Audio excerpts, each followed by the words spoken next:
Trust Once Lost, Chapter 41, All Around Me. I felt like trash.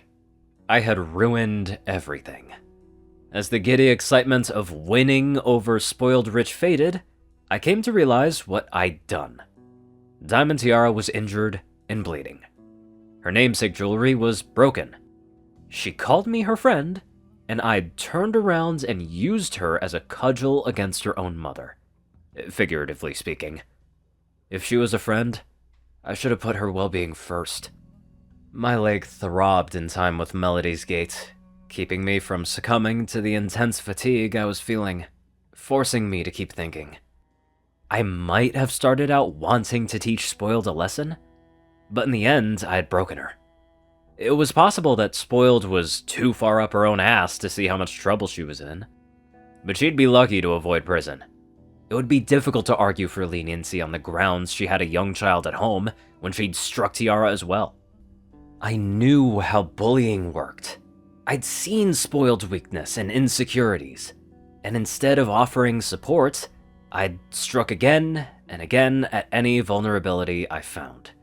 I'd gaslit her into believing every pony was against her. I'd goaded her into overreacting so she would be punished. In my attempts to stop a bully, had I become one myself? That isn't the pony I want to be. I cracked my eyes open, only to feel the pain in my head magnify. I think I was getting a migraine. Diamond? I asked. Yeah? She replied. Somehow, Diamond was able to speak clearly while carrying her broken tiara with her mouth. I'm sorry. My voice wavered. I'm not a good friend. That's okay, said Diamond.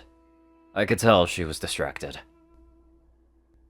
I'm not sure if we should go to the waiting room or just walk in through the ambulance bay, Melody admitted. Let's just go through triage, I suggested. It's not like I'm dying, so there's no need to skip the queue.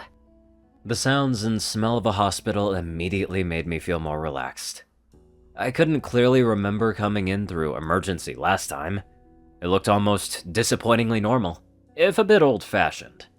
However, unlike the dated facilities I'd seen, everything looked new and well-kept. A central nurse station was surrounded by patient bays cordoned off with ceiling-mounted curtains.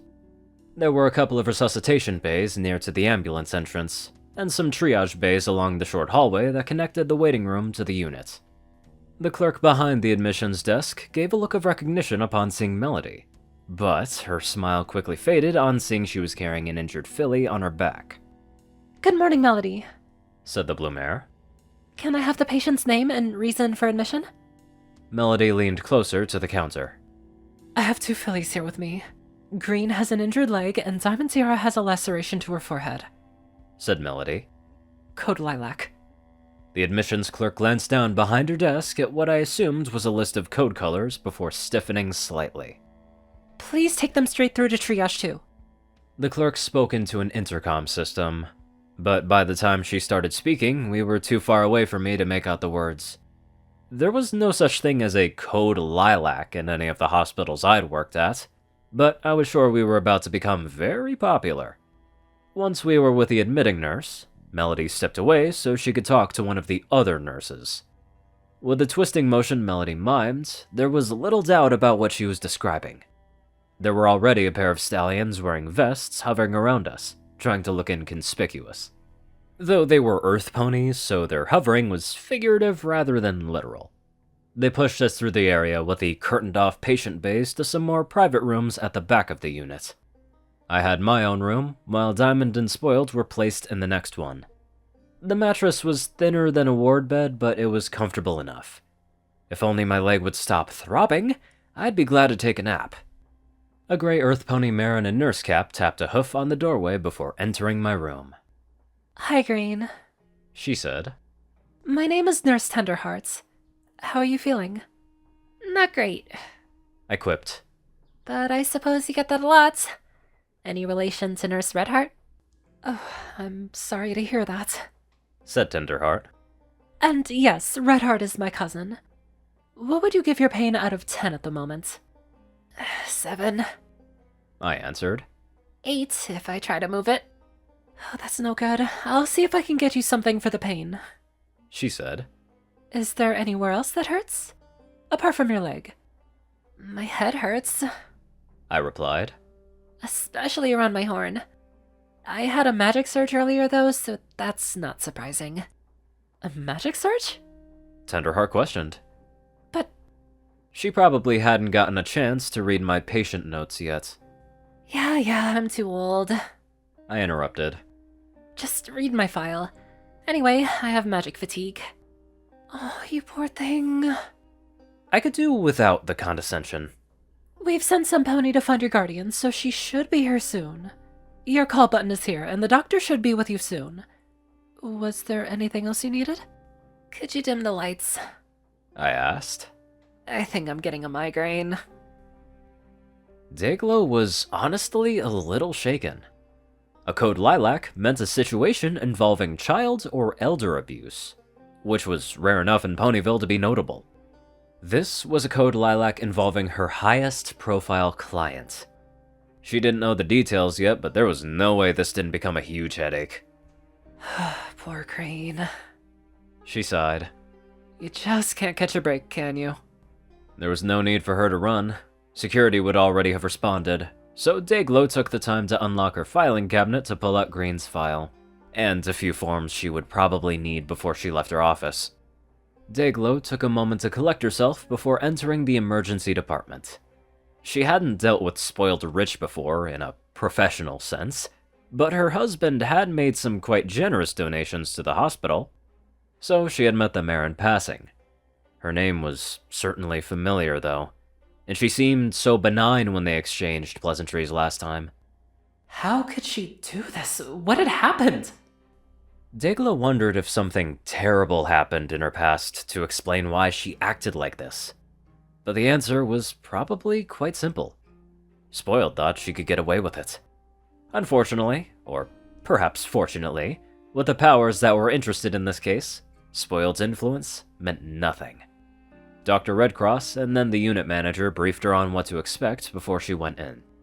Entering the room, Dayglow approached the bed where Diamond Tiara lay, her forehead bandaged from the gash her mother had inflicted upon her.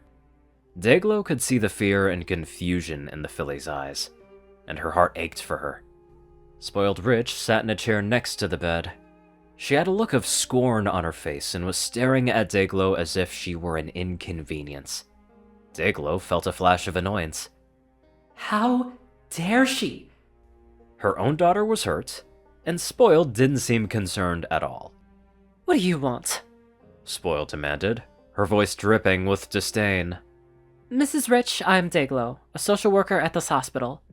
I'm here to investigate the injury that your daughter Diamond Tiara has sustained, Dayglow said in a stern voice. Spoiled shrugged her shoulders. I don't see what the big deal is. 2 fillies got into a fight. It happens every day, she said flatly. Dayglow ignored her and turned to Diamond Tiara, her voice soft and gentle. Hi, Diamond Tiara. My name is Dayglow, and I'm here to help you. Can you tell me what happened? Diamond Tiara hesitated, her eyes darting nervously between her mother and Dayglow. Finally, she spoke in a small, shaky voice. I was playing with Green, and she said something mean to my mom. My mom got really angry and tried to hit her, but she missed and hit me instead. Dayglow's eyes narrowed, and she turned to face Spoiled Rich. Is this true? She asked, her voice tight with anger. Of course not. Spoiled scoffed, still refusing to engage with Dayglow, and turning to stare at Diamond Tiara instead, who began to whimper in fear. It's all right, Diamond, said Dayglow. You don't have to cover for her. I understand that this must be upsetting for you. Diamond nodded, sniffling. Mrs. Rich, Melody saw you strike your own daughter in the head, said Dayglow. Do you deny it? She jumped into my hoof. I wasn't trying to hit her. Spoiled protested. Dayglow struggled to control her irritation. She hadn't seen Spoiled act like this before. She was always so calm and composed. And now suddenly she'd become a different pony. No longer did the mare care about being polite or even rational. Ooh, she's playing dirty. Then again, what do you expect? Now let's get on to our clean donators. Top donators: Jessie, Smith, Top 630, BadassWaffle, Only One Thing, Ceru, Orion, and Caladis. Fanfic, JockeTF, Luciisu, Darkside, Rayden, Narwhals, Blackmoonheart, Pastel, Sky, Sauce, and Rolan, Soap Brother, Mortar, Nomicon, Lyra, Runeside, Will, Chris, Twinkie, Rysel, Shadow Moon, Luigi, Chancellor Quest, Big Smoke, Bobcat, Murder Princess, Jet, Little Mighty, Solar Symphony, and many more amazing people. Thank you all so much for watching this video and live life to the fullest.